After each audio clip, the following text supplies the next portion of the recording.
DZRH, a proud member of MBC Media Group. 3 minuto na makalipas ang alas 4 ng umaga. DZRH, magandang umaga Pilipinas sa DZRH Radio, DZRH TV at DZRH Online. Kasama si Kuya Angelo Palmones. Magandang umaga Pilipinas. Martes na tayo ngayon, 27 ng Mayo 2025. Bilis ng panahon. Ilang araw na lang, 4 days to go. Hunyo na. Tapos ng June, July. Tapos July, August. Biglang na bilang mo ng buwan. Sa ulo ng ating mga balita, dagdag bawas sa produktong petrolyo kasado na ngayong araw. Sa mga gumagamit ng diesel, may rollback. Batas na magdaragdag ng bed capacity ng Philippine General Hospital, pirmado na ng Pangulong BBM. 58% ng mga Pinoy tutol sa pagkakaaresto ng ICC kay dating Pangulong Rodrigo Duterte ayon sa isang survey. Nasa 800 motorista kaagad ang lumabag sa unang araw ng pagbabalik ng NCAP ayon sa MMDA. Free toll ipatutupad naman sa Skyway Stage 3 sa pag-arangkada ng EDSA Rebuild Project. 26 na lugar sa bansa makararanas ng Dangerous Heat Index ngayong Martes. Halos 16 billion pesos nalaga ng Peking Signature Products nasamsam naman ng Bureau of Customs sa Divisoria. Bagong balita, bagong impormasyon, kasama si Kuya Angelo Palmones. Magandang umaga, Pilipinas! Kasama natin ang buong radyo natin FM nationwide, ang ating Action Radio Station sa Luzon, Visayas at Mindanao, 91.7 FM Radio sa Cebu at 94.3 FM sa Jensen. Sa detalye ng ating mga balita, sa pool ng mapanganib na heat index ang 26 na lugar sa bansa ngayong araw ng Martes. Ayon sa Pag-asa, papalo ng 42 degrees Celsius hanggang 45 degrees Celsius ang mararamdamang init sa katawan sa ilang lugar. May tatala ang pinakamataas na heat index ngayong araw sa Dagupan City, Pangasinan. Papalo yan ng 45 degrees Celsius. Masantos siya kabasanid sa kayamin sa ating mga kababayan dyan sa Pangasinan. 44 degrees Celsius naman ang inaasahan sa Apari, Cagayan, Saldipon sa Bulacan at Sangli Point sa Cavite. Mararamdaman naman ang 43 degrees Celsius na heat index sa Lawag City, Ilocos Norte. Tuguegarao City sa Cagayan, Clark Airport sa Pampanga. Sa Kamiling, Tarlac, gayon din sa Infanta, Quezon, Daet, Camarines Norte. Masbate City, Iloilo City at Giwan, Eastern Samar. Paalala ng Department of Health sa publiko o galin ang pag-inom ng hanggang 10 baso ng tubig araw-araw para manatiling hydrated. At kung tayo dito ay nakakaranas ng matinding init, tapos sa mga susunod na araw, ilan na naman. Binaha naman ang ilang lugar ng Northern Thailand, bunsod ng matinding mga pagulan dahil sa patuloy na nararanasang sama ng panahon. Inilikas na mga residenteng apektado ng malawakang mga pagbaha at may mga kalsada rin hindi na madaanan dahil sa malalim na tubig baha. Ayon sa Meteorological Department ng Thailand, pinaghahanda na nila ang mga residente sa Bangkok para sa mas malalakas pang mga pagulan na posibleng makaapekto ng 80% ng buong lungsod ngayong araw. Nararanasan din ang sama ng panahon sa katabi nitong bansa gaya ng Myanmar, Vietnam, Laos, Cambodia at Southern China. Yanig ng magnitude 5 na lindol ang Davao Occidental kahapon alas 6:48 ng gabi. Tectonic ang origin ng naturang pagyanig, tumama sa 91 kilometers timog silangan ng Sarangani Island. May lalim ito na 82 kilometers. Ayon sa Philippine Institute of Volcanology and Seismology, ang instrumental intensity 1 ay naramdaman sa Malungon at Alabel, Sarangani. Walang inaasahang pinsala, ngunit ibinabala ng PBOX na posibleng magkaroon ng mga aftershock. Oy mga misi, sa may araw si Mr. Pag-uwi galing ng trabaho, abay dalian sa germ sa katawan nila para labanan ang amoy araw at amoy pawis, gumamit ng Shield Bath Soap regularly. Unbeatable ang Shield sa paglaban sa germs versus another brand. May shea butter na pampalambot ang kutis sa presyong abot kaya $12.50 SRP. Kaya naman, recommended ito ng Philippine Nurses Association. Kaya mga misis ay challenge you, subukan ng Shield Bath Soap. galit sa sakit, may malasakit, sulit na sulit. Magandang umaga, Pilipinas! Habang kayo po ay nagsashower gamit naman ang Shield Bath Soap, eto muna ang ating mahiwagang tunog. Nagkakahalaga ngayon ng 3,000 piso. Mahiwagang tunog!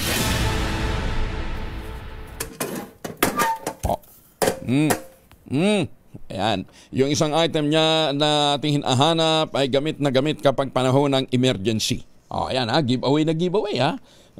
Ang inyo pong masagot ipapadala po ninyo na panahon ng emergency. Basta pag panahon ng emergency, nagagamit ho natin yan ha. Ang inyo pong masagot, ipapadala po ninyo sa 0919-282-6485. Sundin ang tamang format po ng pagdetext, empty space, name slash, address slash, contact number slash, at ang inyong sagot. Isang beses lamang po maaari mag-text sa ating text line gamit ang inyong mobile number. Papadala nyo ha sa 0919-282-6485. Pero kung sasagot po kayo online, kinakailangan meron po kayong sharer badge. 3,000 ang naghihintay na premyo sa mahiwagang tunog. Magandang umaga, Pilipinas!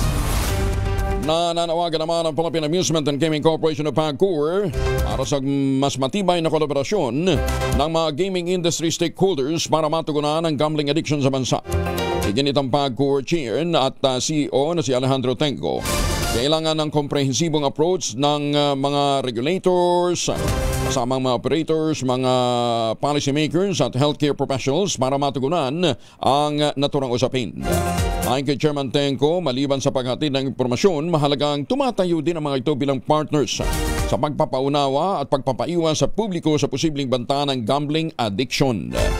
Tiniyak naman ng PAGCOR ang kanilang mga hakbang ay nakalatag na para sa pagkakaroon ng karagdagang mga polisiya.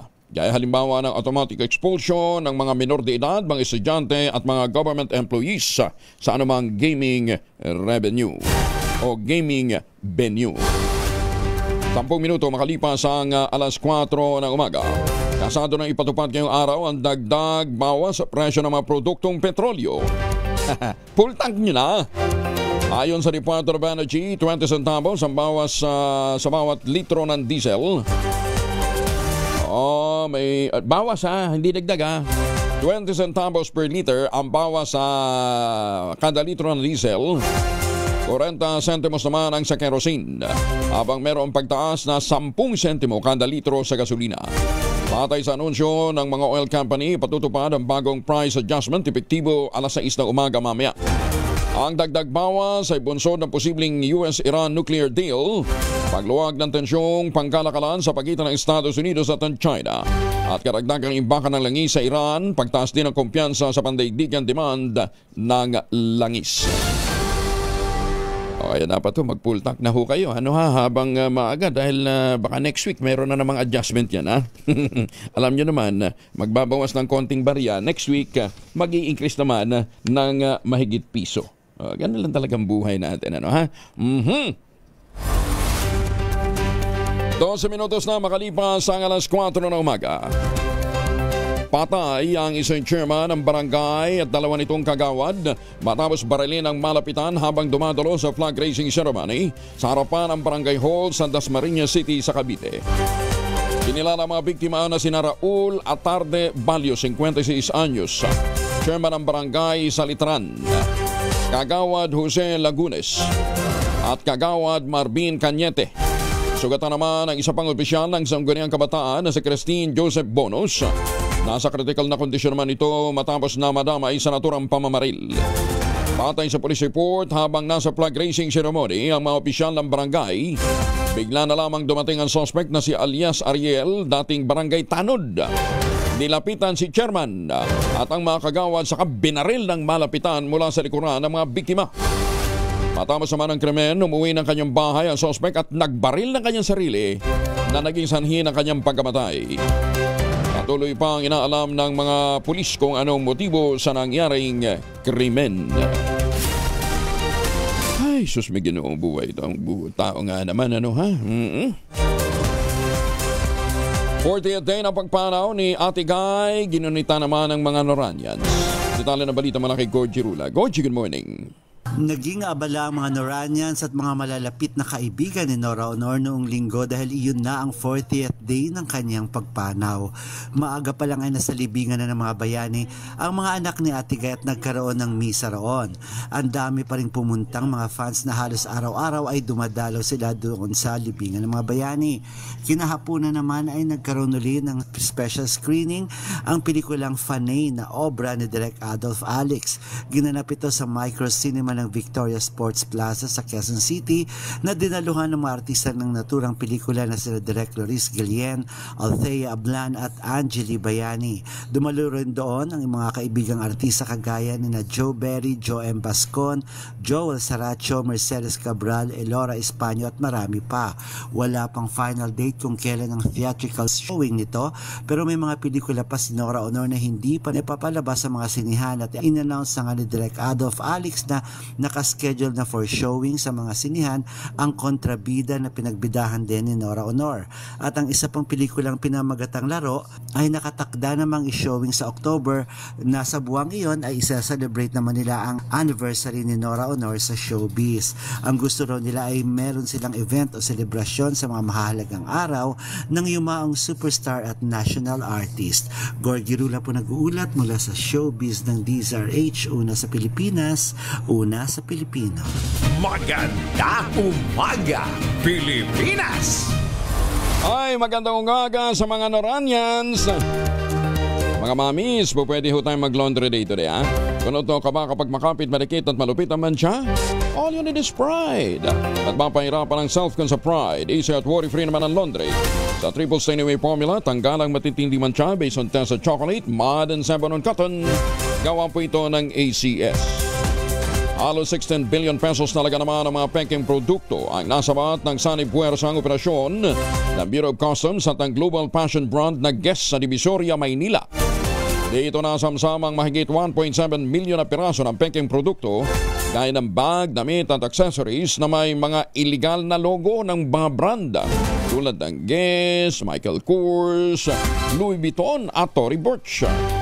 Ayon kay Christian Nico Acosta, legal head ng Guess Philippines, hindi lamang basta iligal ang naturang produkto. Sumisira din sa mga lehitimong negosyo at naglalagay sa panganib sa mga mamimili.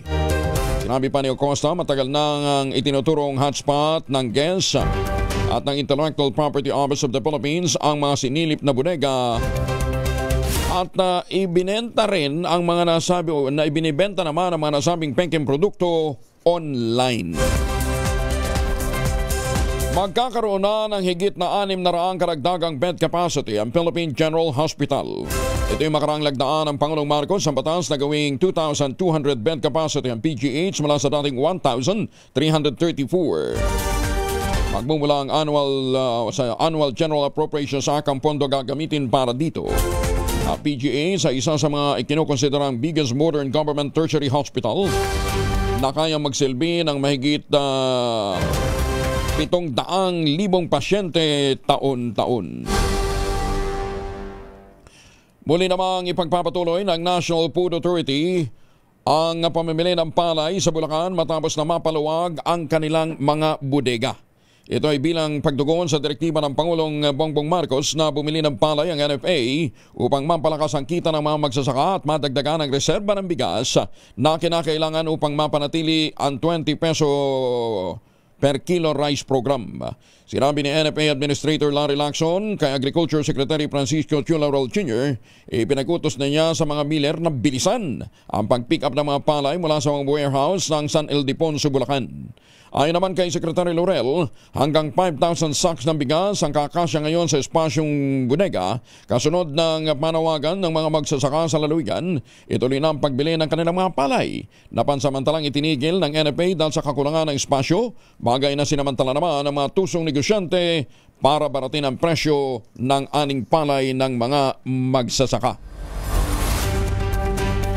Muli naman tiniyak ni Senator Christopher Bongo ang kanyang pagtugon sa lumalalang mental health issue sa mga kabataang Pilipino at mga estudyante sa pamamagitan ng pagsusulong ng mas malalakas na mental health services sa mga state universities and colleges.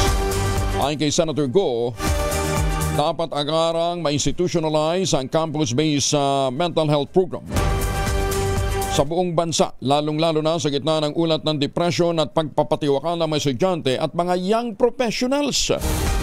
Kabilang sa planong panukala ng senador ang pagtatayo ng mental health office na naglalayong bigyan ng mga estudyante, gayon din ang mga faculty at staff ng mga paaralan ng professional psychological support, counseling services, mental health education, at iba pang mga intervention programs.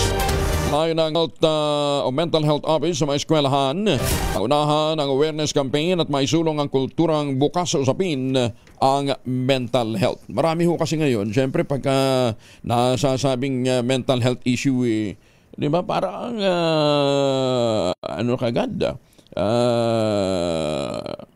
tawag doon? May bansag ka na agad, di ba? O parang iba kasi yung mindset natin pagdating ho sa mga may mental problem, di ba? May stereotype tayo. Ay, Jesus me. Dapat bukas ho yung pangunawa natin na sila po ay biktima ng sirkumstansya. Minuri naman ni House Speaker Ferdinand Martin Romualdez ang isang estudyante ng Tanawan National High School at atleta ng latest sports academy. Ito si Cristina May Tajaros. Nanalo ng kauna-unahang gintong medalya sa 2025 palarong pambansa na isinasagawa sa Ilocos Norte. Mula simula hanggang matapos ay nanguna si Tajaros upang masungkit ang gintong medalya na mas mataas kumpara sa silver medal na kanyang napanalunan noong 2024 palaro. Ayon kay Speaker Romualdez, nagpakita ng puso ng tunay na kampiyon si Tajaros at may tuturing na isang kwento ng pagbawi, tiyaga at determinasyon ang kanyang tagumpay sa 3,000 meter run matapos na mag-second place sa kompetisyon noong nakaraang taon. Para kay House Speaker Romualdez, patunay ang tagumpay ni Tajaros na kung naman ang nakamit ng gobyerno o malaki ang magiging makakamit ng gobyerno kung mag-i-invest ito sa mga batang atleta. Apat na kadete naman ng Philippine Military Academy ang nagtapos sa United States Naval Academy at United States Military Academy. Magaling Ang mga midshipmen na sina Michelle Ann Angelo Maso at Junirel Monreal ay nagtapos na may merito pa mula sa US Naval Academy sa Annapolis, Maryland dahil sa kanilang kahusayan sa academe, militar at physical performance. Pareho ring nakapasok sa rank 10 ng kanilang klase ang dalawa base sa kanilang Order of Merit. Nagtapos naman sa USMA sa West Point, New York, sina Cadet Ejerman Albior at Rafael Cecilio Muñoz. Tumanggap din ng prestigious na parangal at pagkilala sa kanilang tagumpay sa panahon ng pagsasanay. Para sa Philippine Military Academy, ang tagumpay na ito ng mga kadete na ipinadala sa ibang bansa noong 2021 ay hindi lamang isang personal na tagumpay kundi isang makapangyarihang testamento sa kahusayan, disiplina at kakayahan ng mga kadeteng Pilipino sa buong mundo. Alas 4:22. Special Assistant to the President Antonio Lagdameo, pinasalamatan naman ni Attorney Siranimbo sa kanyang commendation statement sa BTA Parliament Session. Karagdagang balita mula kay Jun Di Makutak, Aris 19. Assalamualaikum, Brother Jun. Alaikum assalam, Kuyang Angel. Maring pinapurihan ni Member of Parliament Attorney Nagib Narimbo si Special Assistant to the President Antonio F. Lagdameo Jr. sa kanyang commendation statement sa Parliament Session sa Bangsamoro Government Center sa Cotabato City. Puno ng respeto at walang humpay na pagtitiwala ang iginagawad ni MP Attorney Narimbo kay Sap Lagdameo dahil sa matatag umano nitong commitment at sa matyagang pagsulong nito at pagbibigay ng buong suporta na may pagpatuloy ang peace process at sa pagtitiwala nito sa kakayahan ng Bangsamoro people na mangasiwa ng pamamahala. Hinalimbawa ni MP Narimbo noong taong 2022 kasunod ng inauguration ni President Ferdinand Marcos Jr. Nakita nito ang dedikasyon ni Sap Lagdameo na nakipag-ugnayan sa mahalagang ahensya ng national at regional leaders, masiguro lamang na mapanatili ang MILF sa liderato ng BTA. Sa kabila umano ng hindi pagsuporta ng MILF sa candidacy ni President Marcos Jr. noon, nangibabaw pa rin ang decisive action ni Sap Lagdameo na matutukan ng mga kinakailangang gawin para may sulong ang peace process. Ang mahalagang papel na ginagampanan ni Saplag Dameo ayon pa kay Attorney Narimbo ay tunay at mahalagang pwersa upang masigurong hindi mawawala ng pag-asa sa pagkamit ng tagumpay sa peace process. Pagtatapos ni MP Attorney Narimbo, ang kritisismo ay lagi umanong nariyan at wala umanong sinumang leader ang walang kapintasan. Subalit dapat lamang umanong magiging patas sa pagkilala sa kung anong naging bunga ng peace process na umaalingaw ngayon sa 4 na sulok ng Bangsamoro Region sa panahon ng Marcos administration. Ang bunga ng pagpupunyagi ni Sap Antonio Lagdameo ay lumikha ng kakaiba at kapaki-pakinabang sa pag-abot ng kapayapaan, kung kaya't hindi lamang umano pagkilala ang karapat-dapat sa kanila, kundi maging ng isang taos-pusong pasasalamat. Mula sa Central Mindanao, RH19, June Di Makutak, DZRH, una sa Pilipinas, una sa Pilipino. Sukran, John. Maganda umaga, Pilipinas! 24 makalipas sa alas 4 naman lakad natin ngayong araw na ito. Magbaon ng proteksyon laban ho sa mikrobyo. May dalawang formulation ng family alcohol na pwede natin pagpilian. Yung family, 70% ay isopropyl alcohol. Especially prepared for clinics, hospital, pharmacies, laboratories, pero okay na okay din po yan sa mga households. Very effective sa disinfection at sterilization. Ganyan ang bagsik ng family, 70% ay isopropyl alcohol. Maghapon man natin gamitin, no problem. Hindi po manunuyo ang ating mga kamay dahil meron po itong moisturizer. Yun namang mabangong family rubbing compound improved alcoholone. Yun po yung mabangong isopropyl alcohol na gamit ho ng mga masahista, mga barbero, mga doktor, mga nurse, mga komadrona for sponge bathing and other cleansing purposes. Family rubbing alcohol, parang DCRH yan. Subok na sa mahabang panahon. Mabibili sa namang butik at convenience stores nationwide. Family rubbing alcohol, hindi lang pampamilya, pang sports pa. Maganda umaga, Pilipinas! Tiniyag naman ng Philippine Amusement and Gaming Corporation of Bacoor ang kanilang patuloy na suporta sa infrastructure projects ng Armed Forces of the Philippines upang matulungan na magkaroon ito ng kakayahan sa papausbong na hamon ng buhay ng ating mga kadete. Ito ang pinangako ni PAGCOR Chair Alejandro Tenco matapos pangunahan ang traditional rites of passage ceremony ng Philippine Army Officer Candidate School sa Camp O'Donnell. Sa mensahe ni Tenco, pinuri din niya ang Officer Candidate Corps sa kanilang dedikasyon at sakripisyo. Binagyan din ng opisyal ang kahalagahan ng pamumuhunan sa sandatahang lakas ng Pilipinas.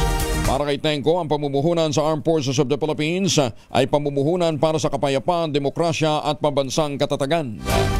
Kabilang sa mga suporta ng PAGCOR sa uniform personnel ang pondo para sa pagtatayo ng mga classroom, ospital, barracks, babahay, mga programang makatutulong para sa mga sundalo, gayon din sa kanilang mga mahal sa buhay. Lalaki nagwala sa KTV bar sa Malasikip, Pangasinan, arestado. Nahulihan pa ng kalibre 45 replika. At meron pang bit-bit na shabu. Detalye na balita mula kay Freddy Fajardo, Aris 38. Masantos siya kabasani, chikamin sa ating mga kababayan dyan, Freddy. Masantos siya kabusan, Kuyang Angel. Nasa likod ngayon ng Rias na bakal ng Malasikip Police Station ang suspect na isang 42 anyos na construction workers na residente ng Bugalyon, Pangasinan dahil sa kanyang pagwawala sa KTV bar. Sa ulat ni OIC Chief of Police Lieutenant Colonel Gary Anthony Casim, nagresponde ang kanyang mga tauhan sa report na may nagwawala sa KTV bar sa Barangay Kabatling alas 11:20 ng gabi at nadatngan pa ang pagwawala ng suspect na agad itong umupo sa isang silya nang makita ang mga pulis. Saka lumipat sa ibang upuan na nakita ng mga pulis na may naiwang baril sa una niyang inupuan at agad itong inaresto at nang i-body search ang suspect na samsam sa kanyang pag-iingat ang 3 plastic sachet na naglalaman ng hinihinalang shabu na may timbang na 4 na gramo at may street drug price na 27,200 pesos. Ang nakumpiskang barlay inamin ng suspect na sa kanya ito ay replika pala ng caliber 45 na may magasin din. Kasong paglabag sa Republic Act 9165 o the Comprehensive Dangerous Drug Act of 2002 at paglabag sa Comelec gun ban ang kinakaharap ngayong asunto ng suspect. Ito si Freddy Fajardo, Aris 38, nag-uulat para sa DCRH, una sa Pilipinas, una sa Pilipinas. Maraming salamat, Freddy.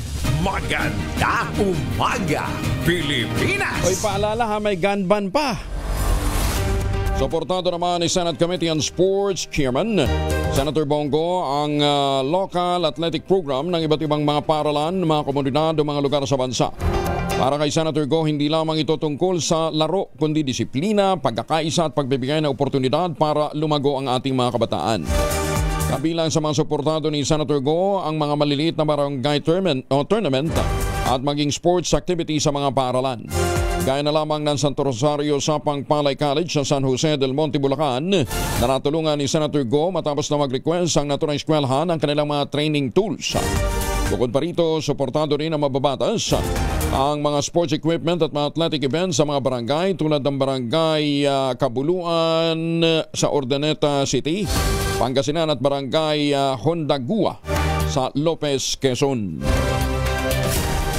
Iginit naman ni Deputy Speaker David J.J. Suarez na ang pagsuporta ng supermajority sa pananatili ni Speaker Ferdinand Martin Romualdez bilang leader ng Kamara ay pagtugon sa panawagan ng Pangulong Bongbong Marcos na magkaisa para isulong ang reforma, katatagan at makabuluhang paglilingkod sa bayan. Para kay Congressman Suarez, ang pagsasama-sama ng mga partido mula Liberal Party, Lakas CMD, Nationalista Party, National Unity Party, Nationalist People's Coalition, Partido Federal ng Pilipinas at Party List Coalition Foundation ay patutuon sa pagtitiwala ng Kamara sa isang liderato na nagbibigay halaga sa papel ng Kongreso para sa pambansang pamamahala at kaunlaran. Sinabi pa ni Suarez na nanawagan ng Pangulo ng pagkakaisa at nagawa naman ito ni Romualdez hindi lamang sa pamamagitan ng salita kundi maging sa trabaho. Ito rin na niya ay hindi maikakaila na ang 19th Congress ang isa sa pinakaproduktibong kongreso sa kasaysayan.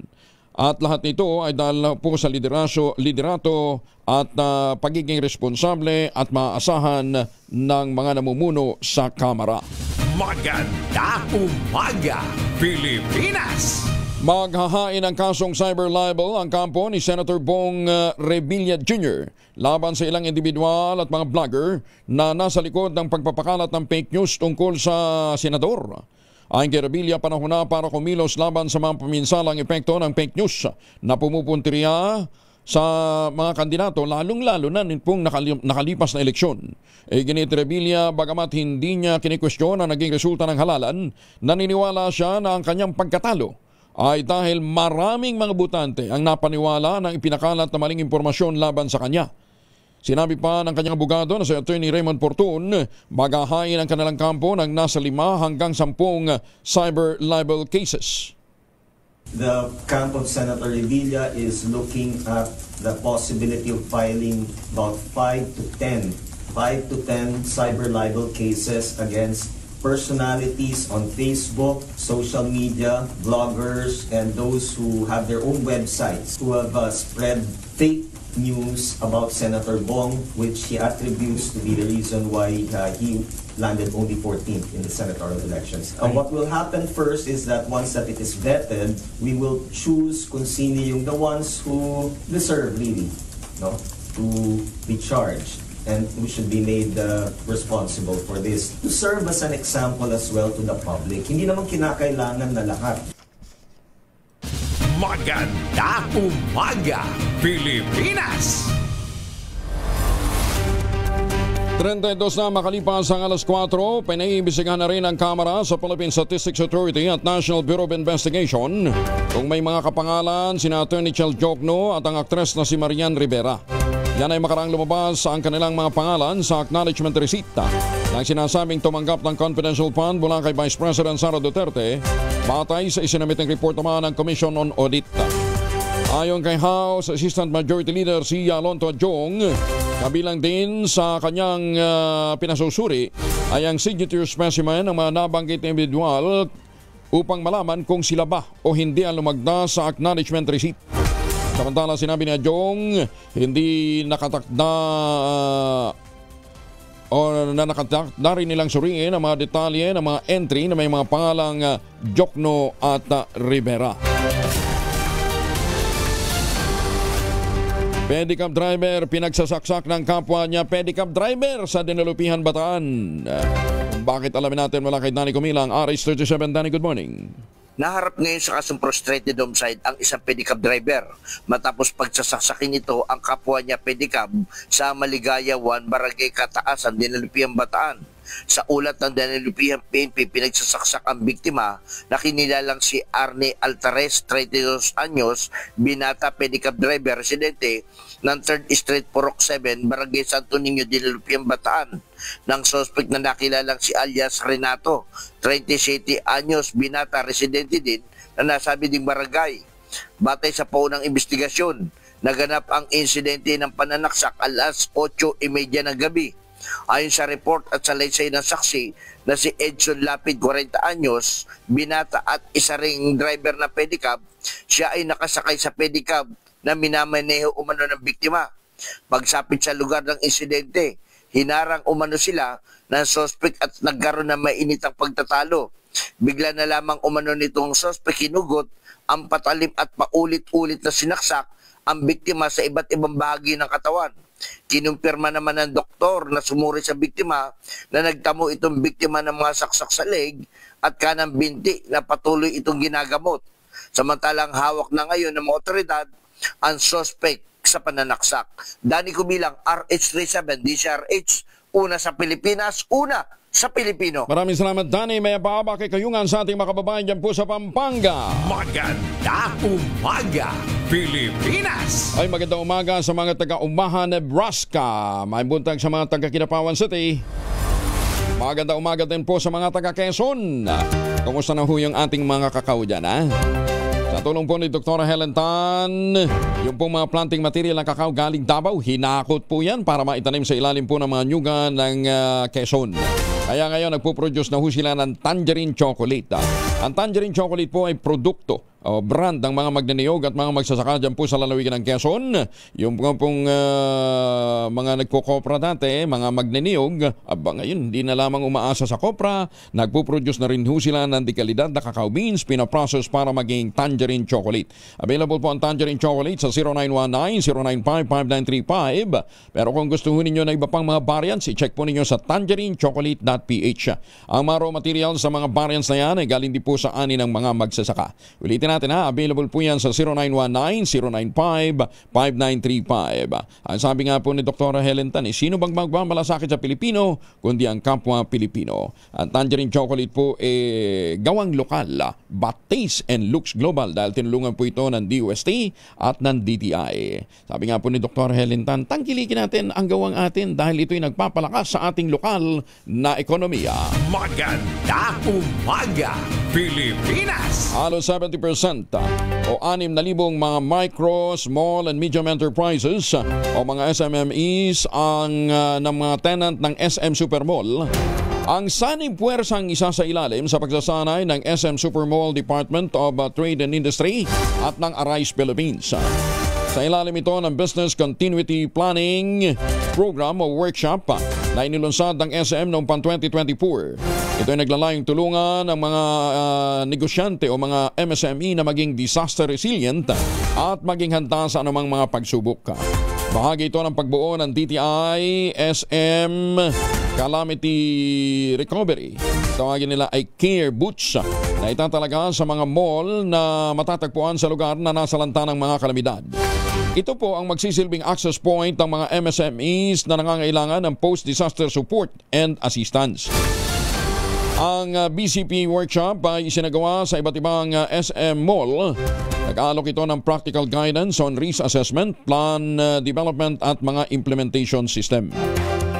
Sa pagsisimula ng programa noong 2024, nasa 1,500 na mga MSMEs ang nakaisa na sa workshop nito at mga training session. 37 makalipas ang alas 4, 2 patay, 3 sugatan. Matapos mawala ng preno ang isang 10-wheeler truck. Naku, sumalpok pa sa isang tricycle sa bayan ng Jambong, Samar. Detalye ng balita mula kay Jimmy Angay-Angay, RH32. Maupay nga agad, Jimmy. 2 ang patay, 3 ang kritikal sa ospital matapos mawala ng preno ang 10-wheeler truck at sumalpok sa isang tricycle. Ang namatay ay ang driver ng tricycle at ang kanyang pasahero na babae. Ginagamot naman sa ospital ang driver ng 10-wheeler truck na nakilala na si alias Bern ng Sagkahan, Tacloban. Mga helper nito na sina Lix, 24 anyos ng Canlapuas, Katbalugan, alias Fred, 34 anyos ng Canlapuas, Nangyari insidente alas 6:30 ng gabi sa Maharlik Highway, Barangay Alejandría, Yabong, Samar. Sa investigasyon ng PNP, ang 10-wheeler truck ay binabaybay ang Maharlik Highway. Pagdating sa kurbadang daan, nawala ng preno at sumalpok sa kasalubong tricycle. Dead on the spot ang driver at sakay ng tricycle, samantala ang driver naman ng truck at dalawang helper ginagamot sa Samar Provincial Hospital. Wala dito sa DYVL Action Radio Tacloban, ito si R32 Jimmy Angay-Angay para sa DZRH, una sa Pilipinas, una sa Pilipino. Dengan salamat Jimmy, maupay nga aga. Ay Ohio gozaimasu sa mga suki natin dyan sa Japan, ha? Pinuri naman ni Lanao del Sur Representative Zia Alonto Adjong ang matatag at inklusibong pamumuno ni House Speaker Martin Romualdez na niya ay naging susi upang maipasang lahat ng mga panukalang batas na prioridad ng administrasyon ng Pangulong BBM. Para kay Adjong, walang dahilan para tumingin o maghanap pa ng ibang papalit kay Romualdez sa pagiging House Speaker, kaya't patuloy ang kanyang suporta rito. Sinabi naman ni Deputy Speaker David J.J. Suarez, karamihan ng mga miyembro ng Liberal Party ay opisyal lang sumalib sa lumalawak na supermajority coalition na sumusuporta sa patuloy na pamumuno ni Romualdez para naman sa 20th Congress. Takabuan, umaabot na ng 278 mula sa 285 na miyembro ng Kamara ang lumagdad sumuporta kay House Speaker, habang inaasang aabot ng 317 ang bilang ng mga miyembro ng mababang kapulungan para sa susunod na Kongreso. Produktibo. Ganito naman inilarawan ng Pangulong Bongbong Marcos Jr. ang kanilang naging pag-uusap ni Vietnamese Prime Minister Pham Minh Chinh sa 46 ASEAN Summit and related meetings sa Kuala Lumpur, Malaysia. Sa bilateral meeting ng mga opisyal, partikular na napag-usapan ang diplomatic relations ng Pilipinas at ng Vietnam. Pagpapalawak sa kooperasyon ito pagdating sa ekonomiya at kalakalan. Natalakay din ang pagpapalakas ng kolaborasyon ng dalawang bansa pagdating sa agrikultura, food security at pagpapalakas ng people-to-people exchanges tulad ng edukasyon, turismo at cultural engagement. Natatandaan ngayong taon, ipinagdiriwang ng Pilipinas at ang Vietnam ang ika-10 anibersaryo ng strategic partnership nito, tanda ng matatag na kooperasyon at matagal ng pagkakaibigan ng dalawang bansa. Bagong balita, bagong impormasyon, kasama si Kuya Angelo Palmones. Magandang umaga, Pilipinas! 41 makalipas ang alas 4 ng umaga. Oy, magandang umaga sa mga taga Hayward, California, US of A. May buntag sa mga tigpaminaw natin sa Sugbo. Oras na para tayo po naman ay mag-ultabayo. Pero sabi nga po ng mga dalubhasa, 1 oras bago matulog, 2 kapsula, mas epektibo. Ang ultamayo po ay postbiotic with Lactococcus lactis strain plasma. Ito po ay dumaan sa mahabang clinical trial sa Japan. Hindi po testimonial at saka mga kwentong kutsero, kundi human clinical trial. Ang bawat kapsula ng ultamayo ay nagtataglay ng 50 billion cells ng Lactococcus lactis strain plasma. Kaya po napaka-potent nito na pagpasok po sa ating katawan, na-activate po yung PDC, yung plasmacytoid dendritic cell. Yun po yung tinatawag na madalubhasa na commander ng ating immune system. At yan nagtataboy ng mga toksin sa ating katawan habang tayo po ay natutulog. Tumutulong din po ito para ma-achieve natin ang magandang tulog kaya't manalalabanan natin ang puyat, pagod at stress. Kung may mga concerns pa po tayo, mag-text lamang sa 0917-110-6580. May mga medical experts po tayong naka-standby dyan. Ang ultamayo po ay rehistrado sa Food and Drug Administration, halal certified. Available po sa Mercury Drug, Amesco Drug, Pasmed Pharmacy, Joann's Pharmacy, ganyan din sa Curamed, at ngayon po ay nandyan na rin ho sa South Star Drug. Pero wag natin kalimutan, bagamat ito ay nire-recommenda ng mga doktor, ang ultamayo po ay hindi gamot at hindi dapat gamiting panggamot sa anumang uri ng sakit. Magandang umaga, Pilipinas! Nanawagan si House Speaker Ferdinand Martin Romualdez sa mga mababata sa Southeast Asia ipagtanggol ang rules-based international order.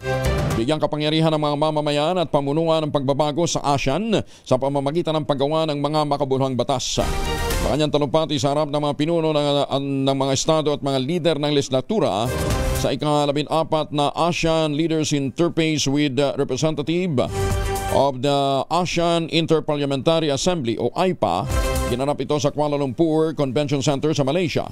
Binigyan din ni Speaker Romualdez ang mahalagang papel ng mga institusyong gumagawa ng batas upang matiyak ang pananatili ng kapayapaan, kasaganaan at soberenya sa rehiyon. Binigyan ni Romualdez dapat kumilos at nagkakaisa para makabuo ng mga konkretong polisiyang magpapalakas sa mga manggagawa, mga magsasaka, mangingisda at poprotektahan din ang karagatan para makakonekta sa digital economy at depensahan ang rules-based international order. Pulis na bumaril sa kanyang karelasyon kusong sumuko naman. Detalye ng balita mula kay Jun Suter mula sa Action Roger Bao. May buntag ni mo, Jun.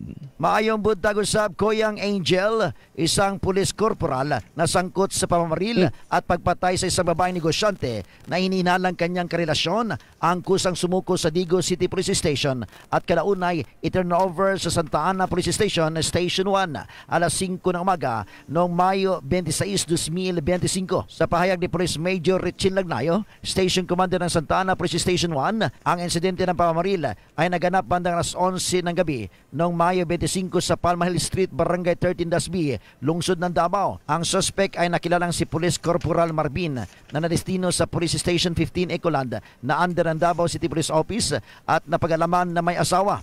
Ayon sa mga saksi, positibo nilang kinilala ang suspect matapos ipakita sa kanila ng mga investigador ang ilang larawan. Tumugma rin ang kasuotan ng suspect sa mga detalyeng ibinigay ng mga testigo sa oras ng krimen. Dagdag pa ni Police Major Lagnayo na nasa kanilang kustodiya na ang pulis na suspect at nakumpiska mula sa suspect ang kanyang service firearm, mga bala, police ID at iba pang personal na kagamitan. Ang mga ito ay isa sa ilalim sa masusing pagsusuri bilang bahagi ng isinasagawang investigasyon. Tiniyak ng pamunuan ng Davao City Police Office na ang nasabing pulis ay mananagot sa batas at daraan sa dapat na proseso ng investigasyon bilang bahagi ng kanilang pagtutok sa patas na pagpapatupad ng hustisya. Ito si Jun Suter para sa DZRH. Una sa Pilipinas, una sa Pilipino. Dagan salamat, Jun Suter. Naunsa man na si Sir. Uy, hala. Maganda umaga, Pilipinas! Dapat talaga regular ding dumadaan sa neuropsychiatric test po ang ating mga pulis. Sinimula na kahapon ang muling pagpapatupad ng No Contact Apprehension Policy sa mga major thoroughfares sa Metro Manila na nasa ilalim ng jurisdiksyon ng Metro Manila Development Authority. Tiniyak ni MMDA Chair Attorney Romando Artes na higpit ang kanilang pagre-review sa mga nahuhuli ng CCTV camera at artificial intelligence upang matiyak na may mga paglabag ito sa batas trapiko.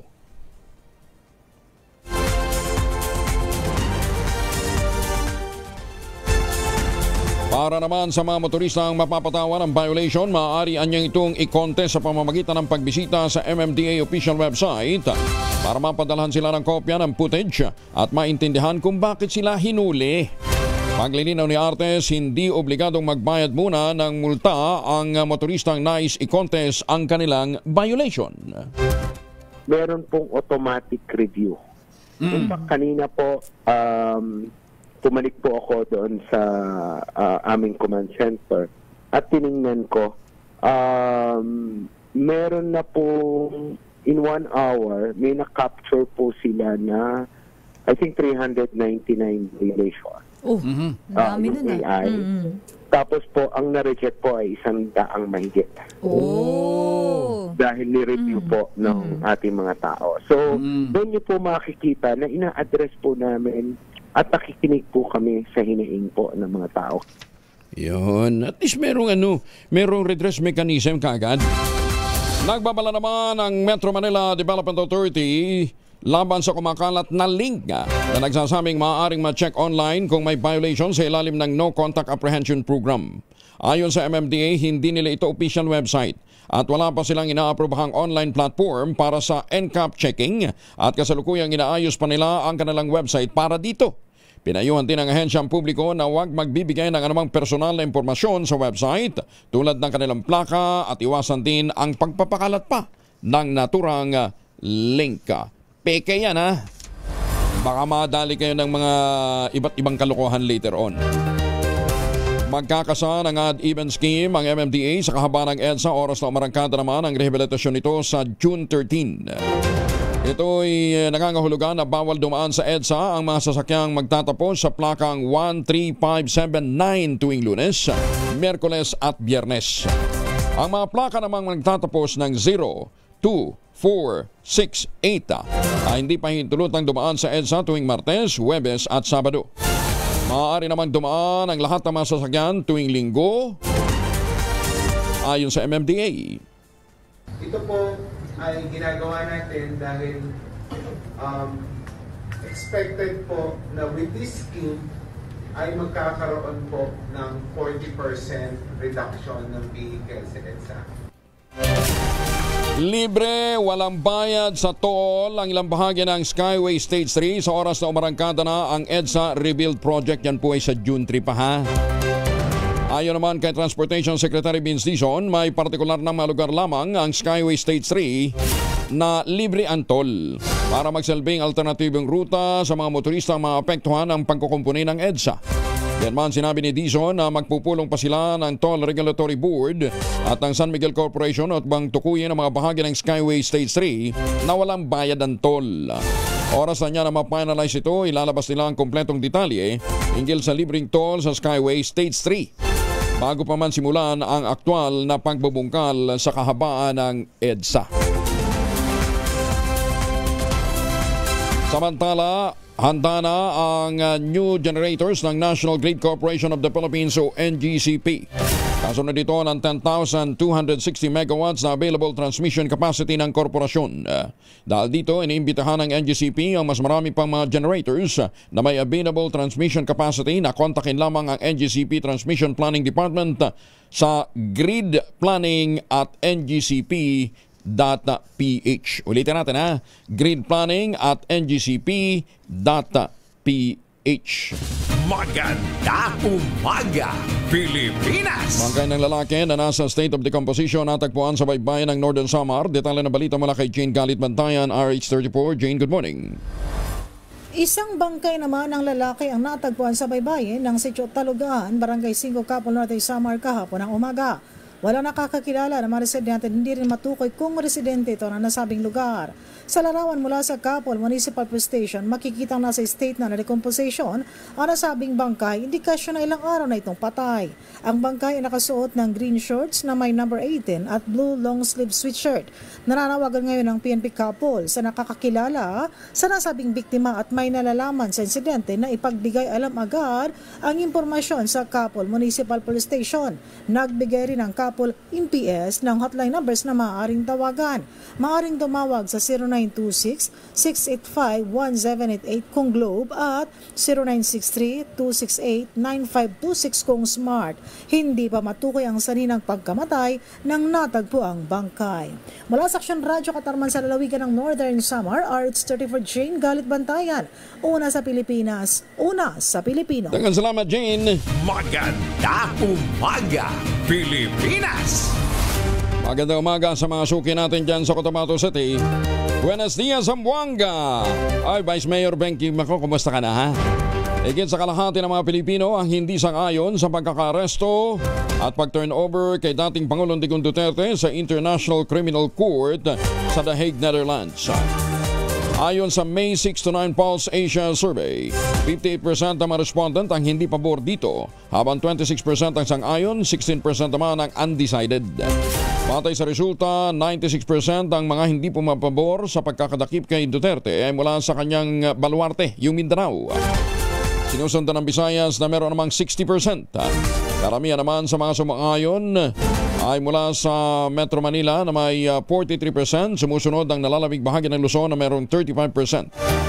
Ayon pa sa survey, 63% ng mga respondent ay malaki pa rin ang tiwala sa dating Pangulo. Higit na mas mataas sa 32% na trust rating nito o trust rating ng Pangulong BBM. Ang naturang survey ay mayroong 1,200 respondents na may margin of error na plus-minus 3%. Tinabla ng International Criminal Court prosecutor ang hirit ng kampo ng dating Pangulong Digong na i-disqualify ang dalawang judge sa kanyang kasong crimes against humanity.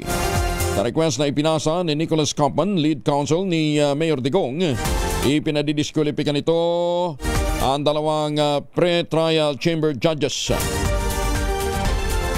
Bahagi daw kasi ng chamber na nagpahintulot sa ICC prosecutor na buksan ang investigasyon sa Duterte Dragon War noong 2021 at ipagpapatuloy ang pagsuspende nitong paglitis noong 2023. Iginit na Attorney Kaufman, ang kanilang apela ay makatutulong sa pagtiyak ng patas na paglilitis lalo't dati nang may involvement ng mga ito sa kaso ng dating Pangulo.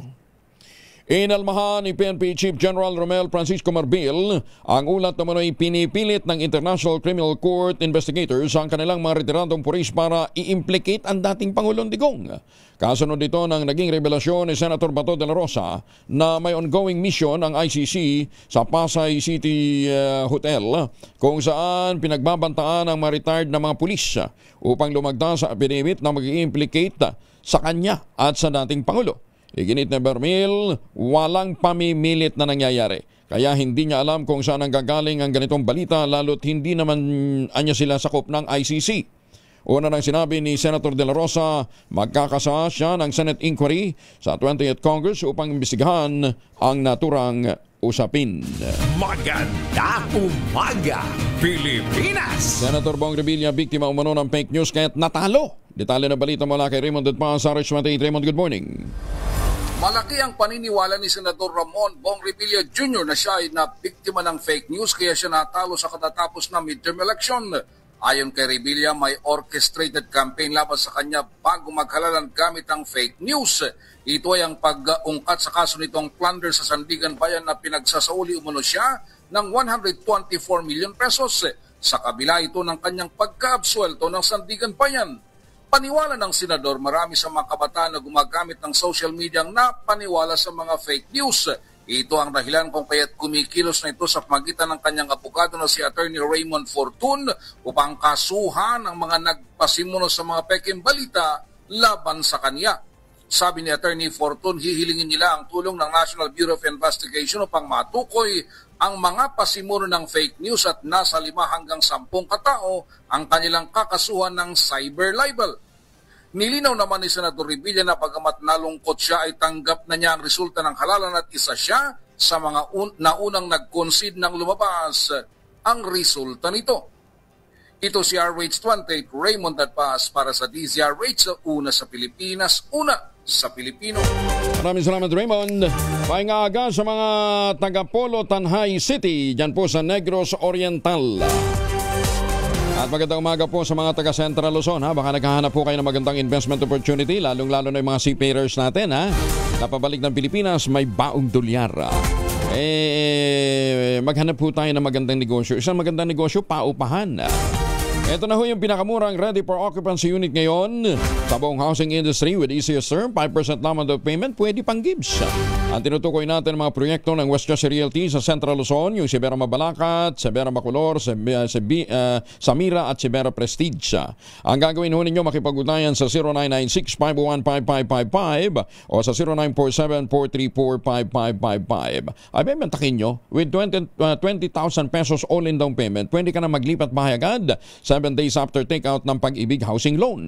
Nasa loob po ng township ang iba't ibang mga amenities gaya ng eskwelahan, simbahan, palengke, mga grocery stores, pati munisipyo. Nasa loob po ng township. Napakalapit lamang yan sa Clark International Airport at Clark Economic Zone. Ito pa rin ang pangarap na magkaroon ng sariling bahay sa presyong abot kaya.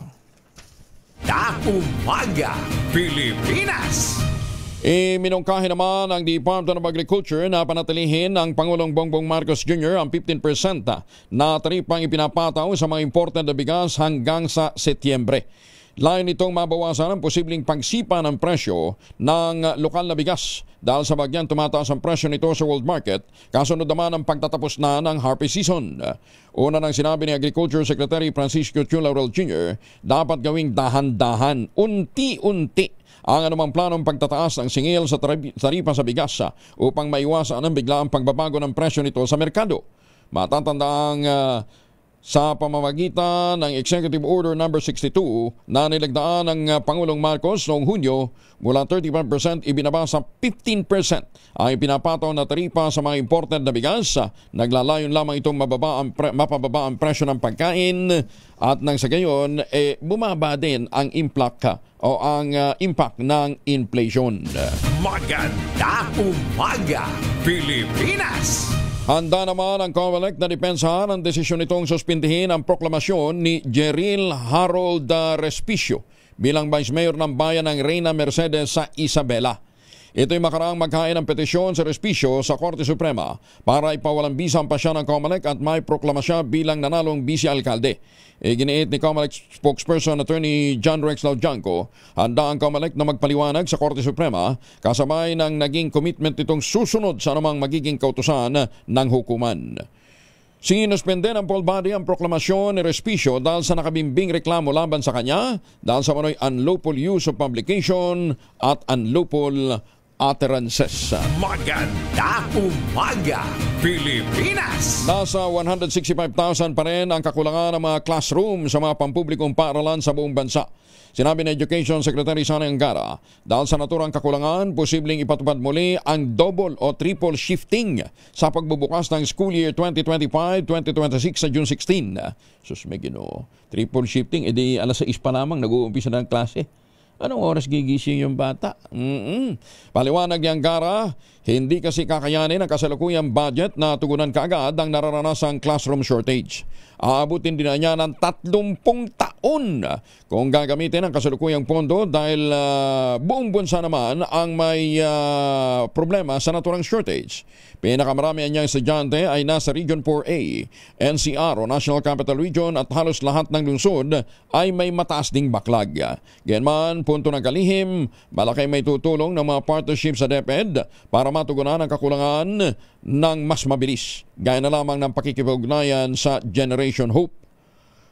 Sa ilalim ng 2025 national budget, 28 billion lamang ang nakalaan para sa mga pasilidad ng basic education. Kabilang dito ang 7.18 billion pesos para sa pagpapatayo ng mga bagong gusali para sa kindergarten, elementary at secondary. Kasama din dito ang 6.13 billion pesos na pondo para naman sa rehabilitation, renovation at pagsasayos at pagpapaganda ng mga school buildings sa ilalim ng Repair All Policy. Bagong balita, bagong impormasyon, kasama si Kuyang Angelo Palmones. Magandang umaga, Pilipinas! Alas 5 na umaga. This time check is brought to you by DZRH. Magandang umaga, Pilipinas! Sa DZRH Radio, DZRH TV at DZRH Online. Kasama si Kuya Angelo Palmones. Magandang umaga, Pilipinas! 5:01 ang oras sa buong kapuluan. Oy, magandang umaga sa lahat ng mga Pilipino all over the world. Lalong-lalo na yung mga seafarers natin na naglalayag ngayon sa anumang panig ng mundo. Magandang umaga sa mga Pilipino dyan sa South Korea. Magandang umaga din sa mga taga Negros Occidental. Pinakakansila na ng Department of Justice ang pasaporte ng dating presidential spokesperson na si Attorney Harry Roque. Sinabi ni Justice Secretary Crispin Boying Rimulya, batay sa kanya nakalap na impormasyon, 2 hanggang 3 pasaporte ang hawak ng dating kalihim. Orasan niya na makansila o mapawalang visa ang passport ni Roque. Magiging limitado na ang option nito at magiging undocumented alien. Ang dating kalihim ay pinaparesto ng Regional Trial Court ng Angeles City sa Pampanga dahil sa kasong qualified human trafficking na may kinalaman sa operasyon noon ng mga iligal na pogo. Tinawag naman ni dating presidential spokesperson Harry Roque na politically motivated ang plano ng Department of Justice na kanselahin ang kanyang pasaporte. Ayon kay Roque, bahagi ito ng mahakbang ng Administrasyong Marcos Jr. na patahimikin siya bilang kritiko at kalyado ng mga Duterte. Maituturing din na niyang premature ang kanselasyon dahil sa kanya nakahain ang motion for reconsideration noong pang nakarang linggo para i-dismiss naman ng Department of Justice ang kanyang kaso. Una nang sinabi ni Justice Secretary Crispin Boying Rimulya, natuklasan nilang 2 hanggang 3 pasaporte pala ang hawak ni Roque at naghain na sila ng motion para kanselahin ang mga naturang pasaporte. May napili na ang Pangulong Bongbong Marcos na susunod na hepe ng Philippine National Police kapalit ni General Romel Francisco Marbil na magre-retiro na sa June 7. Ganman tumanggi muna si Interior Secretary Junvic Rimulya na tukuyin kung sino ang susunod na PNP chief dahil ayaw niyang pangunahan ng Pangulo. Inilarawan naman ni Rimulya ang napiling opisyal bilang mahusay at may maayos na track record. Iginit din niya ang kahalagahan ng mahabang termino para sa PNP chief upang magkaroon ng tuloy-tuloy na pamumuno. Nako, eto na.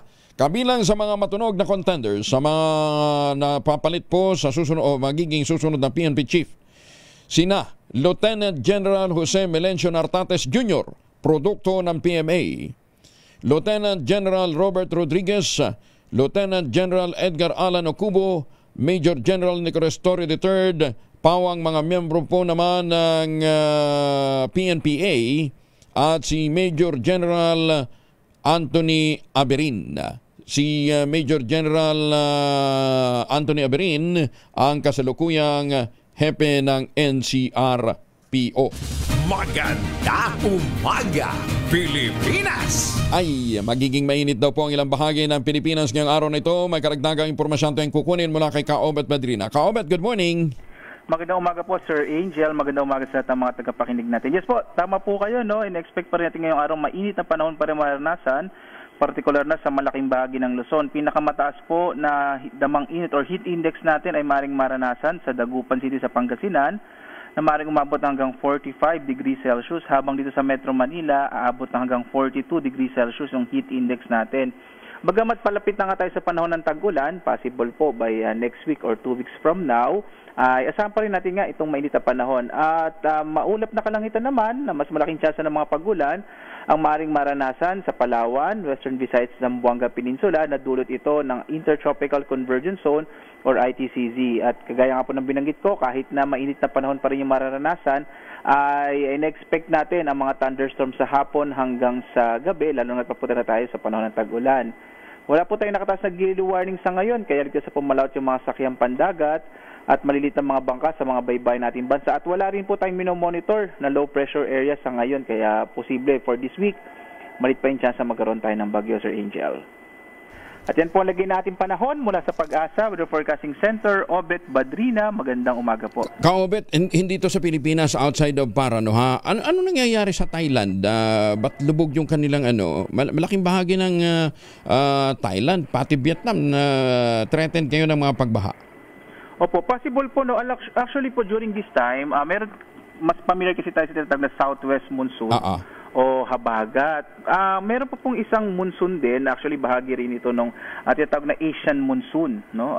So possible po during this time of the year po, nagsisimula na po makaapekto yung monsoon kasi po yung habagat or southwest monsoon actually nagsisimula po yun din sa may area ng Indian Ocean. So bago pumunta sa atin, dadaan muna sa kanila. So possible po, no, na yung mga pag-ulang nararanasan, particular na sa bahagi po ng sa may northern part ng Thailand, hindi po nagkakamali, sa may bahagi ng Chiang Mai, ito ay epekto po ng mga pag-ulan na dulot po ng Asian monsoon din. Nako, malakas ha, lubog ang Bangkok eh. Tama po kayo, no? Halos malaking bahagi nga po ng Thailand, even po yung mga sa may southern part. Oo. Kaya ho natanong yan. Alam naman natin, nag-i-import tayo ng bigas galing Vietnam, ng Thailand. Ano, ha? Baka maapektuhan yung harvest nila doon. Di syempre, magmamahal naman ang presyo ng bigas. Di ba? Yun ay isang implication ho kasi pagka binabaha yung mga lugar na yan. Ano, ha? At sabi mo nga, bago dumating yung monsoon rain sa Pilipinas, sa kanila muna. So, tama po. At sinabi rin po ng counterpart natin sa Thailand, yung Thai Meteorology, yun po yung parang Pag-asa sa kanila. Sinanggit nga po nila na ito ay mayroon din sila tinatawag na strengthened southwest monsoon. Ayan. So, na nakaka-apekto sa may Andaman Sea at saka sa may Gulf of Thailand. Hindi naman yun indicator na may La Nina. Hindi po, wala po siyang hindi po ganoon yung dynamics niya, Sir Angel. Malakas lang talaga. Itong may southwest monsoon natin. Kasi ngayon po nasa neutral condition po tayo eh. Tsaka yung La Nina mas more on dito sa area natin sa Pilipinas po. Hindi sa kanila. So mas more on monsoon po siya. Yun nga lang, wala tayong direct translation ng monsoon eh. Either habagat or amihan. So more on yung southwest monsoon o habagat. Pero yung yung hinihintay nating mga parameters para magdeklara tayo ng tag-ulan, eto na nga, paparating na. Ito yung monsoon. Paparating na. Actually, in-expect po natin sa pagkatapos ng linggong ito, yung hangin kasi natin ngayon nasa easterly o yung from silangan, no, particular na sa Luzon. Nakikita ho natin pagdating ng araw ng Biyernes hanggang weekend, magsisimula na po na maging southwesterly yung wind. So, yung hangin natin. So, ibig sabihin, nagsisimula na indicator na papasimula na nga itong habagat season natin at kaugnay din nun, yung mga pag-ulan.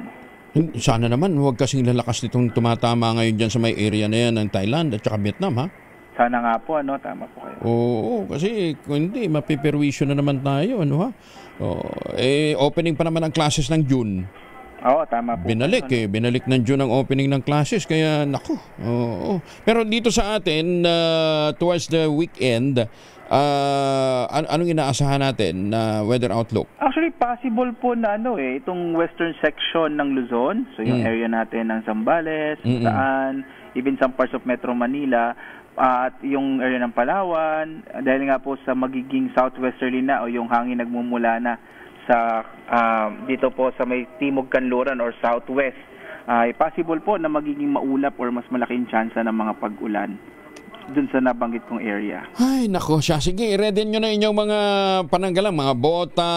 Kasi alam naman natin, pagkabaha, leptospirosis na naman ang kasunod yan, di ba? Tama po. Tsaka iba't ibang mga sakit sa dalasan na ho natin ang pag-inom ho ng vitamin C para ma-boost po yung ating immunity.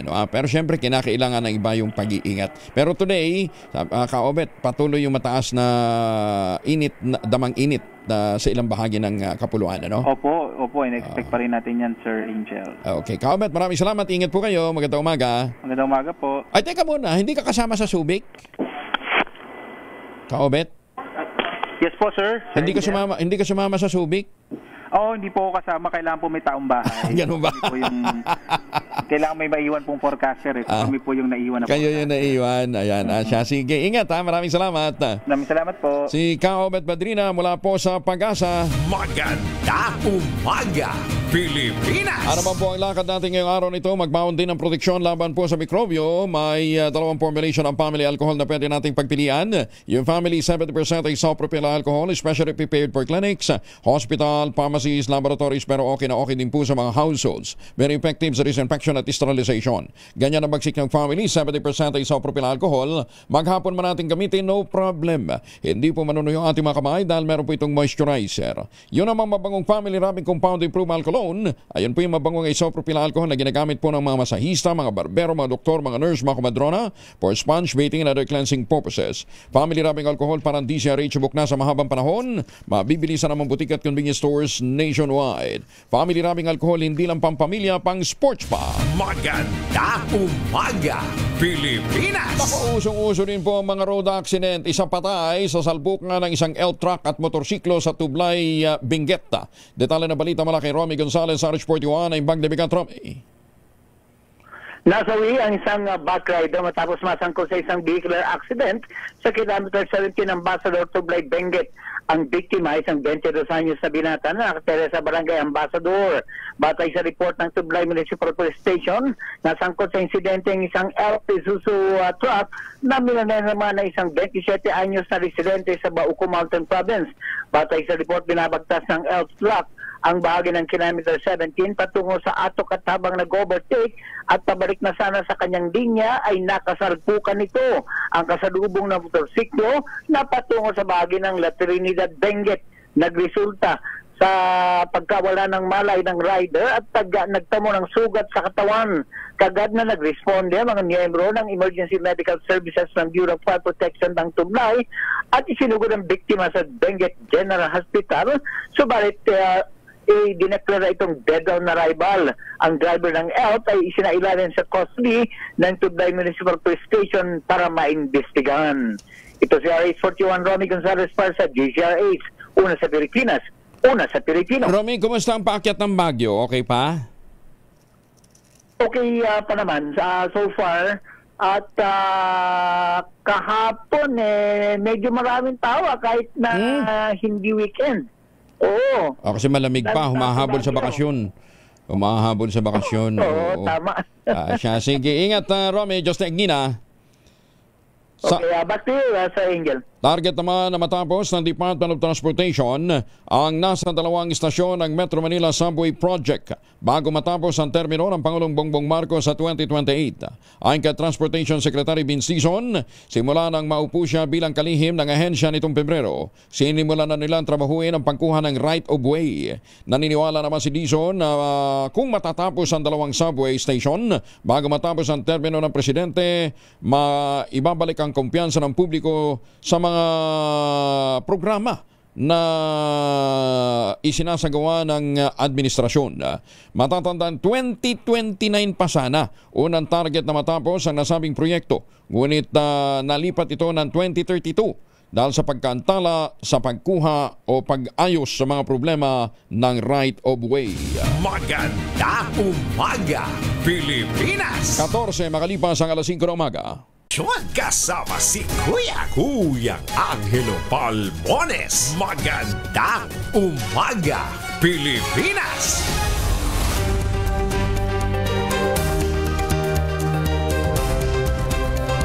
Labinwalong minuto na makalipas ang alas 5 ng umaga. Ay, para ho sa mga suki ho natin pabalik ho ng Pilipinas, ha? Baka kayo magpapasalubong ng kung ano-ano wag na ho yung tsokolating imported. Meron ho tayong tangerine chocolate dito ho sa Pilipinas. Sa tulong po ni Dr. Helen Tan, yung pong mga planting material ng kakao galing Davao, hinakot po yan para maitanim sa ilalim po ng mga nyugan. Kaya ngayon nagpo-produce na ho sila ng dekalidad na kakao beans. Pinaprocess para maging tangerine chocolate. Ayan, ha?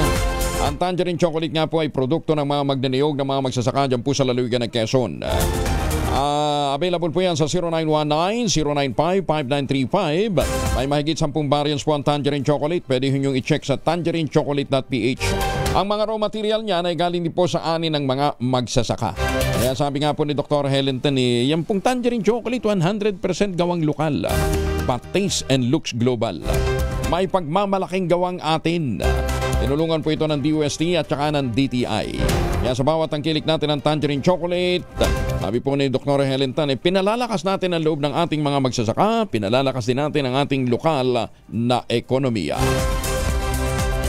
Kahapon po, mayroong babala ang LTFRB sa mga choosy na mga driver ng mga public utility vehicle, public conveyance vehicle, lalong-lalo na yung mga taxi at saka yung mga UB Express. Bawal daw pong tumanggi sa mga matataba. Hindi naman tayo gusto mag-discriminate. Kaya lang iba, minsan talaga may ganung problema. Kasama na natin si Attorney Ariel Linton ng Lawyers for Commuters and Safety and Protection at spokesperson po ng LTFRB. Attorney Linton, magandang umaga po sa inyo. Sir Angelo, magandang umaga sa inyo. Magandang umaga po sa ating mga taga-subaybay. Meron ba talagang may kasong ganito na doble yung singil para sa mga matataba? May gano'n? Marami pong nakakarating po sa LTFRB niya, mga complaint na ganyan. At meron pong mga media outlet ng mga news na nai-interview nga po yung mga pasahero na medyo malusog na hindi isinasakay at isakay man, doble singil. Pero ito po, muli pong naging malaking issue noong pong isinulat ng isang reporter yun na experience niya sa isang jeepney. Nang nakasabay niya po ay isang matabang PWD. PWD pa? Opo, ito pong reporter na to, isinulat niya po ito sa kanyang pahayagan at ibinigay po sa LTFRB. Ang kanya pong isinulat ay ganire, na itong matapang lalaki na PWD ay nagbabayad sa jeep. Ang biyahe ay Project 8 sa Murder. Tapos tinanggihan nung driver dahil PWD ibinabayad niya. Sabi, dapat doble ka pa dahil sa katawan mo. At the story could not say kung pinababa o kusang bumaba, pero napahiya yung pasahero. Yung pasahero naman, siyempre napahiya na yun. Hindi lang niya nakuhang mag-video o kumuha ng picture kung anong jeep yun. So, nung isinulat niya po to, ay umani po ng mga social media reactions. Kaya nagpaalala po LTFRB sa mga driver na hindi niyo po pwedeng singilin ng doble ang isang pasahero base lang sa kanyang itsura o bigat. No? Hindi naman per gross weight ang pasahe. Ang pasahe ay kung isang tao ka, ang pasahe mo ay para sa isang tao lang. Lalo na kapag meron tong PWD, senior citizen o estudyante, kailangan ibigay niyo yung discount. Ngayon, ang sinasabi kasi nitong mga ibang driver, paano ko kasi waluhan yung pan-jeep namin, ganon. Alam niyo po, yung pong ganon, yan pong ang passenger, 8 passengers, yan po yung maximum na isasakay mo. Hindi yan yung required mong isakay. No? That is the maximum number of passengers. Otherwise, pagka sumobra dyan, ay overloading ka. No? So, kami po ay nagbibigay ng babala na huwag tayong mag-discriminate ng pasahero. Public transport po yan. Ang ibig sabihin, uunahin mo muna yung public service kaysa dun sa kikitain mo. No? Pero kung halimbawa, attorney, kung yung pasahero naman, dahil medyo alam niya, naka-occupy siya ng dalawang kusang loob. Wala pong problema yun. Wala pong problema. Pag kusang loob po nagbigay ng doble, treat it as a tip, not as a fare. Hindi pasahe yun. Yun yung konsiderasyon ng pasahero, parang nag-tip siya kasi meron siyang malasakit dun sa driver. Wala pong problema yun. Maganda po yun on the part of the passenger. Pero para pilitin mo yung pasahero na pagbayad ng doble, hindi po, wala pong ganun na batayan sa batas. Yun nga lang, pagka medyo minalas-malas yung isang jeepney driver, halimbawa, puro mataba. Puro malalaki yung sumakay sa kanya. Hindi naman po siguro araw-araw mangyayari sa inyo. Talagang gano'n. Kasama po sa hanap buhay yun. No? Bagay, oo. Talagang may mga pasahero po. Kung hindi mo naman isasakay yung mga matataba, kawawa naman po. Lalo na po yun isinulat ng isang reporter, PWD pa. Kung mayaman yun, hindi na magpa-public transport. Kaya lang, palagay ko po sa lahat din po sa buhay. Kaya nga po nagbabayad din ng PWD na pasahe. Sana po, paalala lang po sa mga driver. Kasi kung hindi, meron po kayong mababiolate. Discrimination of passenger, refusal to convey passenger, overcharging. So, yung inyong operator ang sasagot po dyan. Pero, ang lisensya nyo po pwedeng i-recommenda ng LTFRB sa LTO na masuspend yan. Because you violated yung mga memorandum circular na yan. Teka muna, attorney, maglalabas din ba kayo ng mga bagong guidelines tungkol sa discount ng mga estudyante? Magsisimula ng pasok susunod na ilang linggo? Opo, mayroon pong ipinaplanong programa nga po na ang LTFRB dito nga po sa darating na pasukan. Yung mga school service, ihahanda po natin. Ay, oo nga pala. Regulated din pala yan, ano? Yan, opo, na compliant lahat yan school service dahil ang mga pasahero niyan ay mga estudyante, no? Kaya mas, mas tututukan po ngayon ng LTFRB yan, lalo na magpapasukan. So, yan pong, sabi niyong paalala sa discount card, yan po at sa discount, kasi ganito, no, yung po kasing discount ng estudyante, currently enrolled yung estudyante, at pwede niya ma-avail yun kahit yung araw na yun ay walang pasok. Kahit ba linggo? Opo, kahit linggo. Kasi yun po ang isang paglilinaw dyan. Oo. No, pero kailangan currently enrolled. Yun, kung ikaw hindi enrolled, hindi ka estudyante. Paano yun? So, kailangan currently I-check din ng driver yung validity ng kanyang ID? Well, pwedeng, hindi po, basta currently enrolled. Pag may ID, di ba? Pero usually on the ground, pag naka-uniforme po at grade school, talagang okay na po yan. Ang nagiging problema po dyan, yung mga nasa college, lalo na kung sa UP, walang uniforme. Yan. Working student, yung mga ganyan.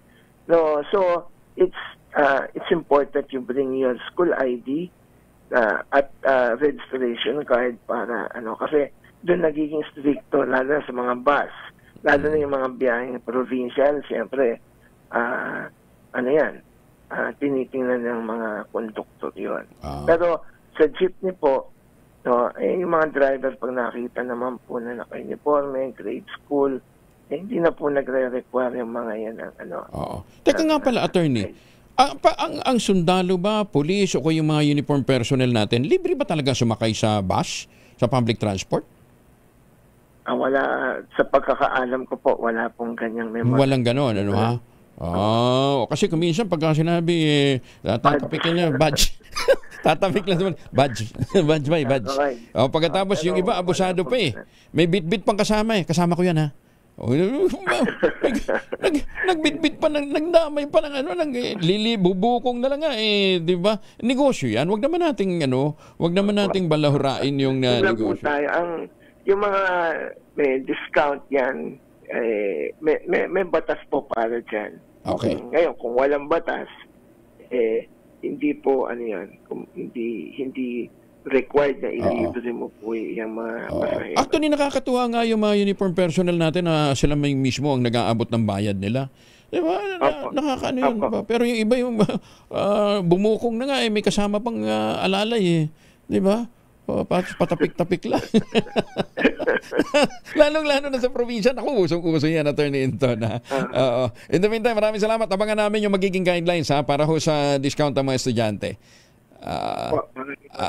Okay, thank you. Ingat po. Maraming salamat. Si Attorney Ariel Inton, ang spokesperson ng LTFRB.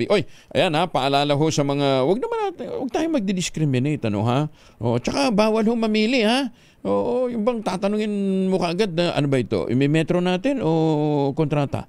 Di ba? Alam mo ninyo, marami din yung mga pasahero ngayon, nauunawaan na nila. Kung magme-metro man, sasabihin na kaagad niya, sige, magdadagdag na ako nang bahala sa iyo. Di ba? Dapat, pero ibaba ninyo yung metro. Mamaya nyo, matsyempuhan kayo ng LTFRB, dagdag na problema pa yan, Maganda umaga, Pilipinas! 29 makalipas ang alas 5 ng umaga. Nakalimutan kong maitanong, yung bang dapat din yung mga public transport drivers natin, maging presentable din naman. Ngayon kasi parang wala, napapansin nyo ba? Hindi na naka-uniforme yung mga taxi driver, di ba? Bibihira na lang. Congressman Bong Suntay, maganda umaga po sa inyo. Siguro sa ibang mga araw, kausapin nga natin si Congressman Bong Suntay. Siyempre yung Metro Manila taxi operators sa presidente. Ibalik natin yung dignidad. Luma na nga yung taxi, hindi pa naka-uniforme, di ba? Tapos pupungas-pungas pa kuminsan yung driver. Natin napuyat yan, pero dapat naman maging presentable. Ang layo ng pagkakaiba pag Grab, di ba? Yung Grab, bango yung sasakyan, di ba? Tapos bagong ligo yung driver, may bonus pang pabango, di ba? Naka-mouthwash pa pagka nagtanong sa'yo. Hindi tayo nagdi-discriminate. Ang sinasabi ho natin, dapat ho maging presentable ho yung ating mga nasa public transport. Di ba?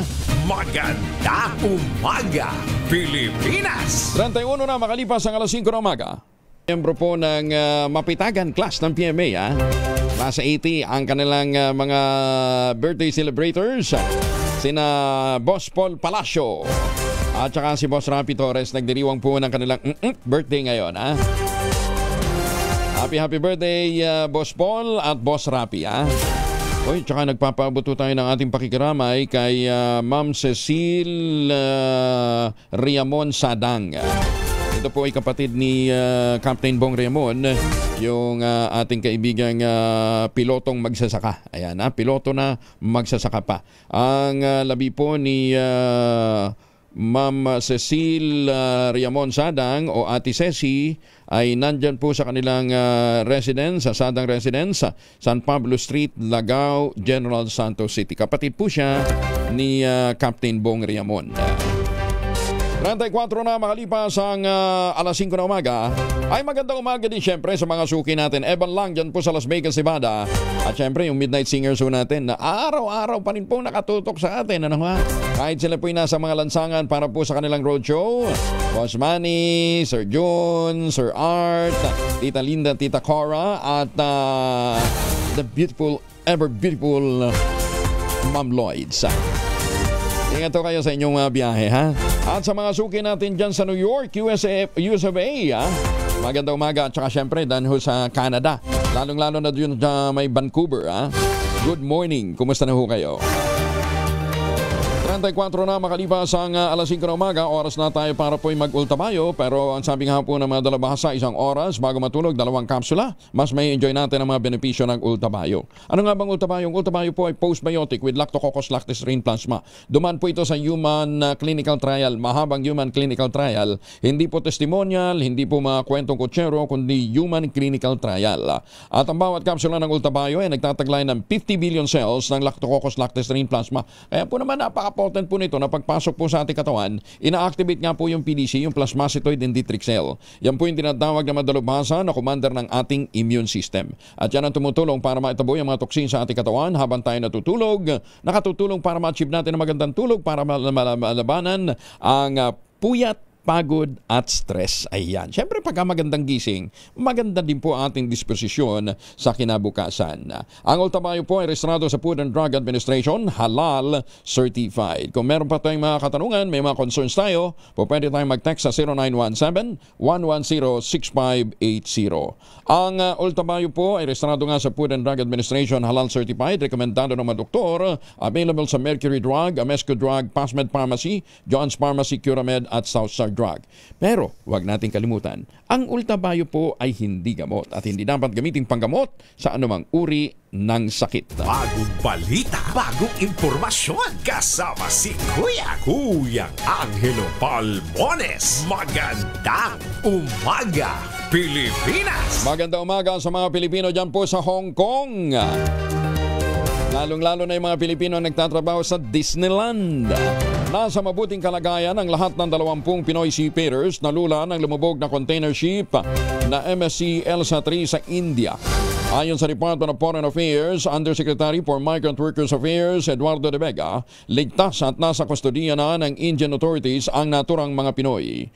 Sa ulat, 12 sa mga ito ang naisalba ng Indian Coast Guard habang ang nalalabing 8 na-rescue naman ng isang merchant vessel, yung MV Hanyi. Nakikipag-ugnay ng mga otoridad para matiyak na makatatanggap ng kaukulang medical attention, humanitarian support at iba pang pangangailangan ang mga nailigtas nating mga Pinoy seafarer.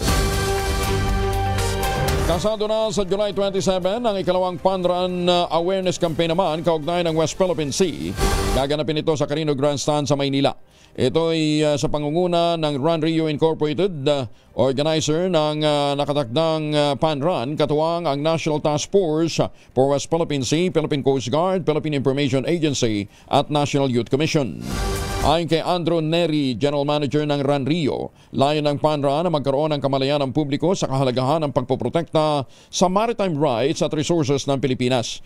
Paraan din na niya ito para mahikayat ang taong bayan na suportahan ng gobyerno sa paglaban sa misinformation, disinformation at information manipulation. Naniniwala si Neri, powerful platform ang pagtakbo sa pagsusulong ng nagkakaisang bansa at komunidad. Sinabi pa nito, ang kikitain sa aktibidad ay gagamitin naman para sa educational campaign, partikular na sa paggawa ng mas maraming comic books na may titulong mga kwento ni Teacher June na tumatalakay sa West Philippine Sea. Meron 3 kategoryang Panran, kabilang dito ang 10, 5 at 3 kilometers at maaaring makapagparehistro sa mga nagre-nice na lumahok sa June 16 pa. Noong 2024, umabot naman sa 7,000 ang nakiisa sa kanilang isinagawang unang fun run. Alala ko tuloy yung fun run na ino-organize namin dati. Sumabay kay Mayor Fred Lim, yung isang anak ni Pangulong Erap. Hindi umabot sa finish line. Nabitbit ng stretcher. Hindi ganun kadali yan ha. Kaya kung kayo nagbabalak, halimbawa na umakyat ng bundok o kaya lumahok sa fun run, dapat merong warm up talaga. Naka-alerto naman ang Armed Forces of the Philippines Western Command at ang AFP Northern Luzon Command o NOLCOM sakaling kailanganin ng atin ito civilian mission sa West Philippine Sea. Umarangkada na kahapon ang ikatlong misyon ng Social Civic Group kung saan tampok ang dalawang concert sa El Nido, Palawan at Pag-asa Island. Bagamat hindi binanggit kung kailan at anong assets ang aalalay sa naturang civilian mission, tiniyak naman ni Navy spokesperson for West Philippine Sea Rear Admiral Roy Vincent Trinidad na kikipag-ugnayan sa kanila ang Atin Ito Coalition. Nagpahayag naman ng pasasalamat si Trinidad sa suporta ng grupo para igiit ang kalayaan sa West Philippine Sea. They coordinate with us and we are ready for whatever eventuality. Kung kailangan ng tulong, nandiyan naman tayo. At tayo nagpapasalamat sapagkat pinapakita ng ating mga non-government partners. This is composed of civil society, na nagpapakita na sila ay sumusuporta sa panindigan natin sa West Philippine Sea. Sinalakay ng Department of Migrant Workers ang 3 recruitment agency sa Ermita, Maynila. Papanayam ni Noche Caca sa Rich 27 kay DMW Secretary Hans Leo Cacdac. Ipinaliwanag nito ang kalagayan ng naturang recruitment agency at kung bakit ito maituturing na kabit system. Meron na kaming 3 ahensyang nadalaw. Merong isa na wala sa talaan ng empleyadong nagre-recruit. At may isang ahensya naman na 2 resigned na hindi iniulat sa amin. At meron naman isang ahensya na hindi registrado yung kanyang accommodation o dormitorio para sa mga aplikante niya. Puro ito mga recruitment agencies ng mga domestic workers. Kaya napakahigpit natin dito. Pati pala yung mga dormitory kinakailangan registrado, Pagbibigay din pa ni Cacdac ang talaan ng empleyado ng isang ahensya ay dapat na ayon sa datos ng DMW. Dahil kung hindi, ay malaki ang posibilidad na may nangyayaring illegal recruitment. Iginit ni Cacdac nanganganib na mapasara ang nasabing recruitment agency dahil sa maghahain sila ng reklamo laban dito. Isang empleyado kasi ng Pemex Recruitment Agency Incorporated ang dinala sa police station matapos madiskubring wala ito sa listahan ng ahensya. Gayong nag-uopisina siya sa naturang recruitment agency. Problema sa trabaho at sahod ang tinitinang motibo naman sa insidente ng pamamaril sa Salitran 3, Dasmariñas, Cavite na ikinasawi ng 3 barangay opisyal. Sinabi ni Police Captain Michelle Bastawang, Cavite Police Provincial Office PIO, hindi nakuha ng suspect na dating barangay tanod ang kanyang sweldo para sa buwan ng Mayo dahil hindi na ito pumapasok sa trabaho. Itong suspect po ay hindi po nakuha o na-receive yung sahod po niya nitong Mayo. Dati po siyang barangay tanod. Last February, ito po ay naka-receive pa ng sahod niya dahil sa nagtatrabaho po siya despite po nung kanyang karamdaman na may diabetes po. Nitong buwan po ng Mayo at hindi na po nga pumapasok yung suspect. Doon po nung kanyang tatanggapin yung kanyang sahod sana sa treasurer ay hindi po ibinigay at hinhold po ito dahil nga po sa hindi na po siya nagpe-perform ng duty. Ayun, may sakit Oo. Desperado na siguro, baka may pamilya pa ito Kabilang sa mga nasawing biktima ay ang mismong barangay kapitan. Nadamay yung 2 kagawad habang nagpapagamot ng ospital ang sekretary na nadamay lamang sa pamamaril. Matapos nga naman ang pamamaril, umuwi ang suspect sa bahay niya at doon ito nagpakamatay. Magandang umaga, Pilipinas! Babaeng wanted sa kasong karnaping sa Pasig natunto ng pulisya sa Caloocan. Detalye na balita mula kay Edwin Duque, RH23. Edwin, good morning.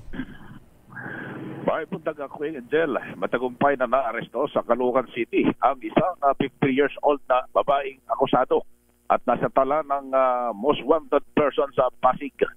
Pinangunahan ni District Anti-Carnapping Unit at ng Northern Police District ang pag-aresto dito sa kanyang pinagtataguan sa Caloocan.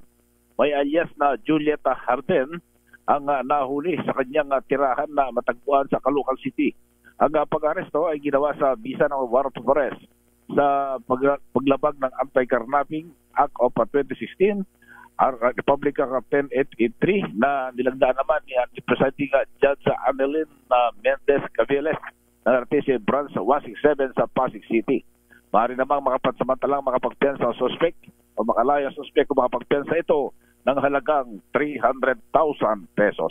RS13, Edwin Duque nagulat sa Lisa Rage, una sa Pilipinas, una sa Pilipino. Daghang salamat Edwin Duque. State-of-the-art Mobile Motor Vehicle Inspection Facility sa bansa. Binuksan naman ng LTO.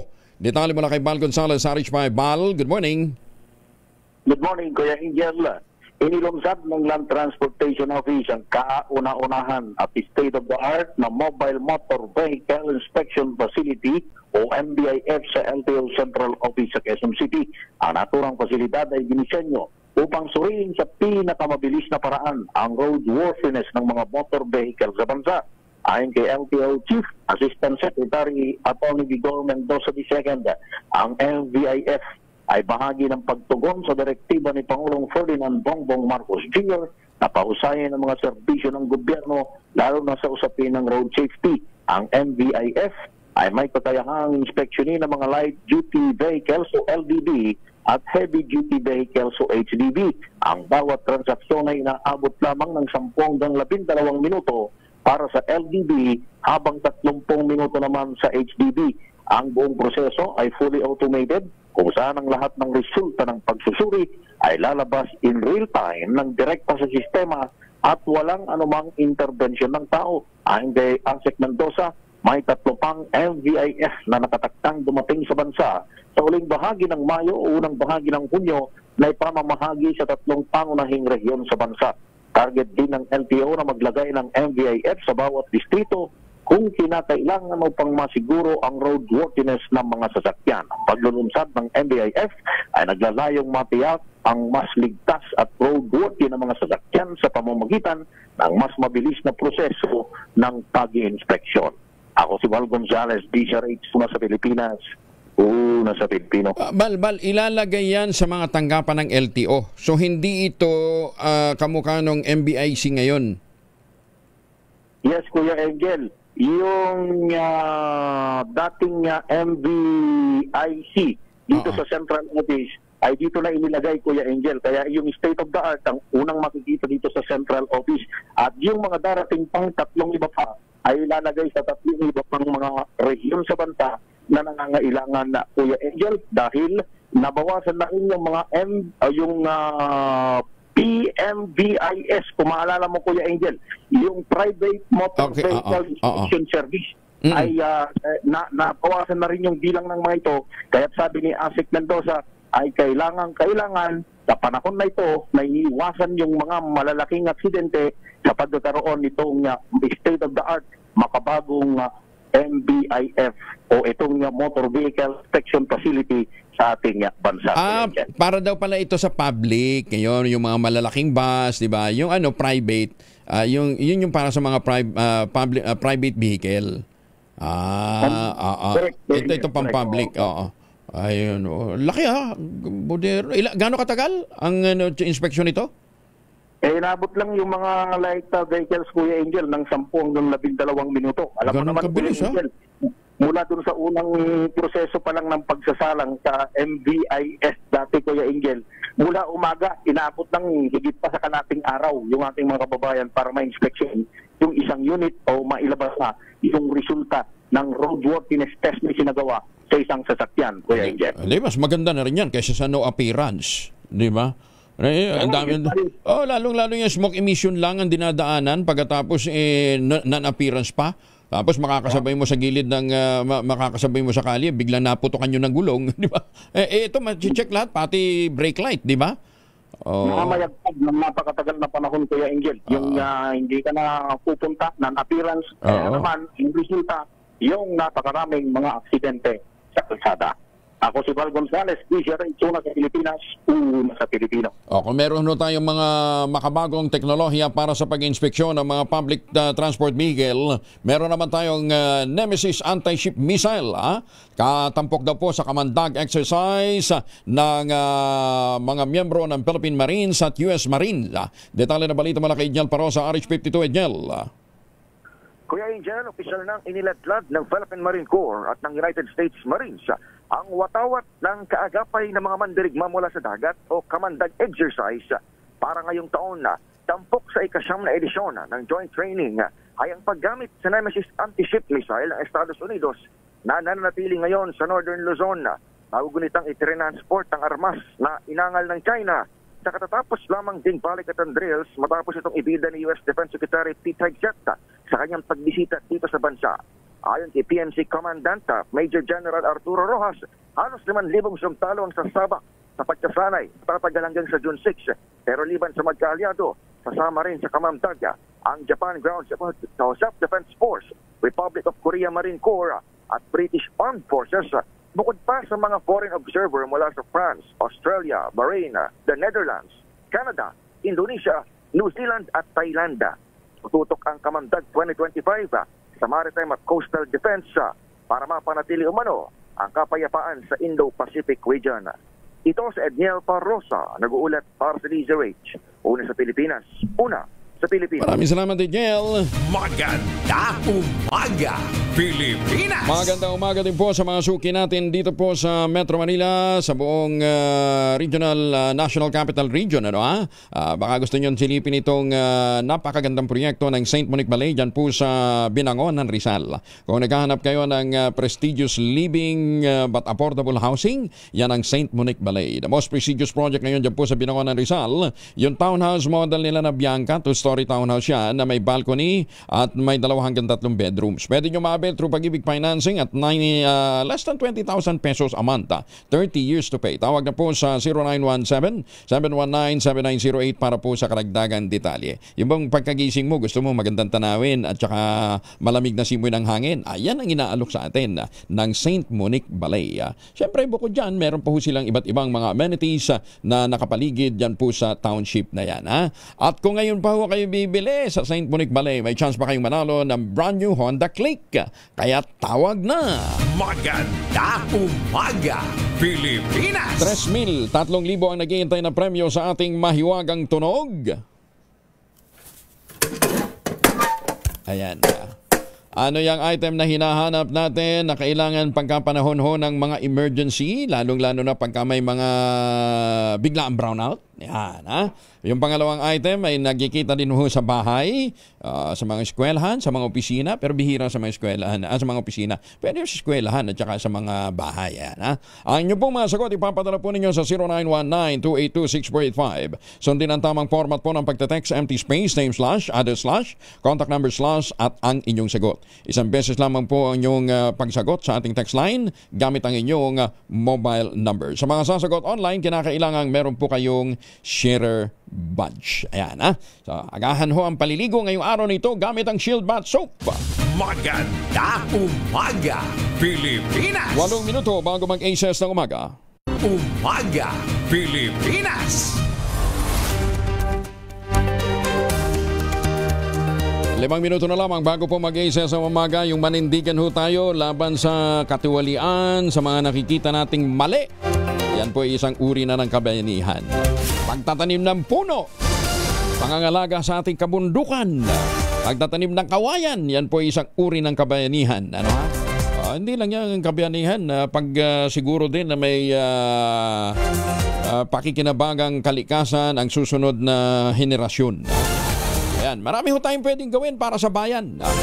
Hindi natin kinakailangang maging dead hero. Pwede ho tayong maging bayani sa pamamagitan po ng paggawa ng mabuti sa ating kapwa. Simpleng gawang mabuti ho na pagka napagsama-sama ho yan malaking bagay na rin. Inimog naman ang Department of Labor and Employment ang mga employer na konsultahin ang kanilang mga empleyado kung paano tutugunan ang posibleng epekto ng EDSA rehabilitation. Inaasahan kasing makakaapekto ang mabigat na daloy ng trapiko sa mga manggagawang dumadaan sa mga paunahing lansangan sa Metro Manila para makapasok sa trabaho. Ayon sa Department of Labor, bagamat hindi nila inuobliga ang mga empleyado o mga employer, inihikayat pa rin mga ito na bumuo ng mutually beneficial na solusyon o arrangement oras na umarangkada na ang EDSA rehabilitation.